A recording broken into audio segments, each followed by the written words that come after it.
আসসালামু আলাইকুম গাইস, আপনারা সবাই ভালো আছেন? আলহামদুলিল্লাহ, আপনাদের দোয়ায় আমিও ভালো আছি। আমি আজকে কচুর যে মোখাটা থাকে ওই মোখাটাই রান্না করে দেখাবো মাছ দিয়ে।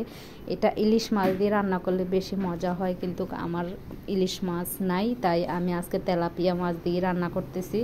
আর ইলিশ মাছ বাচ্চারা খাইতে চায় না, বাচ্চারা কাটার জন্য খাইতে চায় না, তো আমার বাচ্চাদেরকে খাওয়াবো যাতে, এই কারণে আমি তেলাপিয়া মাছ দিয়ে রান্না করি। তেলাপিয়া মাছটা ভালো করে পরিষ্কার করে আমি এখানে এগুলা ভেজে নিচ্ছি, ফ্রাই প্যানে তেল দিয়ে সুন্দর করে ভেজে নিচ্ছি।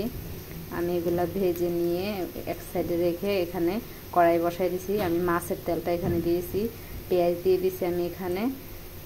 আমি রসুন বাটা 2 টেবিল চামচ দিছি, আদা বাটা 1 টেবিল চামচ দিছি, কেননা কচুর ভিতরে মানে রসুন বাটাটা একটু বেশি লাগে। আমি এখানে 1 টেবিল চামচ শুকনা মরিচের গুঁড়া দিয়ে দিছি, হলুদের গুঁড়া দিয়ে দিছি পরিমাণ মতো, আর এখানে টালা জিরার গুঁড়া আর হচ্ছে আপনার ধনিয়ার গুঁড়া দুইটা একসাথে, কারণে দুইটা একসাথে দিয়ে দিলাম। আমি খুব ভালো করে মশলাটা কষায় নিচ্ছি। আমার কষানো হয়ে গেছে, তেলটা বেশি উঠছে।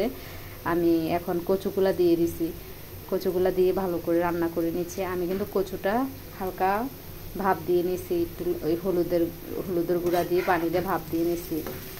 আপনারা যদি কেউ এরকম রান্না করেন, আমার রেসিপিটা একদম সহজ, এটা একবার হলো রান্না করে খাবেন। অনেকে এই যে কচু মানে নাকি খাইতে অনেক ঝামেলা, কিন্তু এটা অনেক মজার জিনিস, স্বাস্থ্যের জন্য অনেক ভালো। এটা অবশ্যই খাবেন একবার রান্না করে। আমি মাছগুলা দিয়ে দিলাম, এখানে মাছগুলা দিয়ে আমি সুন্দর করে এটা রান্না করে নিব। আমার রান্নাটা পুরাই কমপ্লিট হয়ে গেছে। আমি এখন উঠাইয়া পরিবেশন করে আপনাদেরকে দেখাচ্ছি। দেখেন এটার কালারটা মানে কীরকম সুন্দর হয়েছে। আমি আরেকটা পাতিলে ঢেলে নিছি। মানে খুবই মজা, এটা আমার বাচ্চারাও অনেক মজা করে খায়। আপনারা অবশ্যই এটা একবার রান্না করে খাবেন। সবাই ভালো থাকবেন, আমার জন্য দোয়া করবেন। আল্লাহ হাফেজ।